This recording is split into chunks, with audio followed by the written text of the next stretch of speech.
யோபு அதிகாரம் 37. இதனால் என் இருதயம் தத்தளித்து தன்னிடத்தை விட்டு தெறிக்கிறது.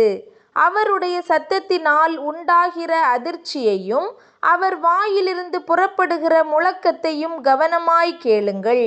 அவர் வானத்தின் கீழெங்கும் அந்த தொனியையும் பூமியின் கடையாந்தரங்கள் மேல் அதின் மின்னலையும் செல்ல விடுகிறார்.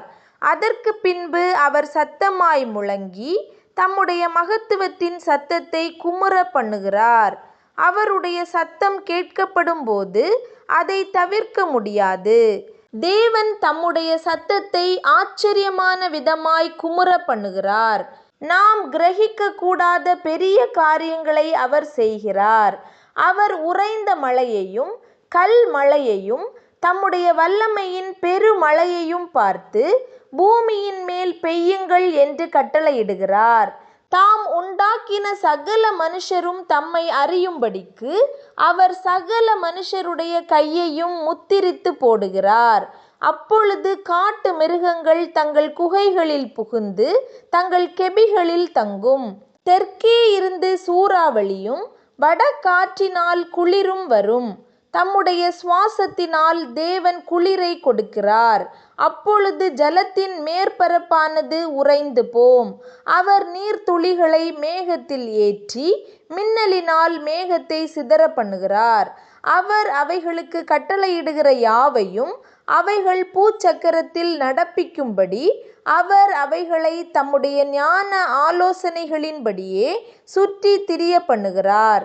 ஒன்றில் தண்டனையாகவும் ஒன்றில் தம்முடைய பூமிக்கு உபயோகமாகவும் ஒன்றில் கிருபையாகவும் அவைகளை வரப்பண்ணுகிறார். யோபே, இதற்கு செவிகொடும். தரித்து நின்று தேவனுடைய ஆச்சரியமான கிரியைகளை தியானித்து பாரும். தேவன் அவைகளை திட்டம் பண்ணி தம்முடைய மேகத்தின் மின்னலை பிரகாசிக்க பண்ணும் விதத்தை அறிவீரோ?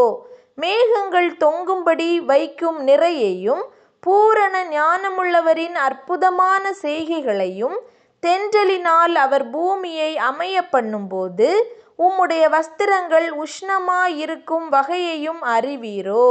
வார்க்கப்பட்ட கண்ணாடியைப் போல் கெட்டியான ஆகாய மண்டலங்களை நீர் அவரோடே கூட இருந்து விரித்தீரோ? அவருக்கு நாம் சொல்லத்தக்கதை எங்களுக்கு போதியும். அந்தகாரத்தின் நிமித்தம் முறை தப்பி பேசுகிறோம். நான் பேச துணிந்தேன் என்று யாதாம் ஒருவன் அவருக்கு முன்பாக சொல்லத்தகுமோ? ஒருவன் பேச துணிந்தால் அவன் விழுங்கப்பட்டு போவானே. இப்போதும் காற்று வீசி ஆகாய மண்டலங்களிலுள்ள மப்பு நீங்க பண்ணியிருக்கிற சமயத்தில் வடக்கே இருந்து பொன்மயமான காந்தி வருகிற போது ஆகாய மண்டலத்திலே பிரகாசிக்கிற சூரியனை முதலாய் ஒருவரும் நோக்கி பார்க்க கூடாதே. தேவனிடத்திலோ பயங்கரமான மகத்துவம் உண்டு. சர்வ வல்லவரை நாம் கண்டுபிடிக்க கூடாது. அவர் வல்லமையிலும் நியாயத்திலும் பெருத்தவர். அவர் மகா நீதிபரர். அவர் ஒடுக்க மாட்டார். ஆகையால் மனுஷர் அவருக்கு பயப்பட வேண்டும். தங்கள் எண்ணத்தில் ஞானிகளாயிருக்கிற எவர்களையும் அவர் மதிக்க மாட்டார் என்றான்.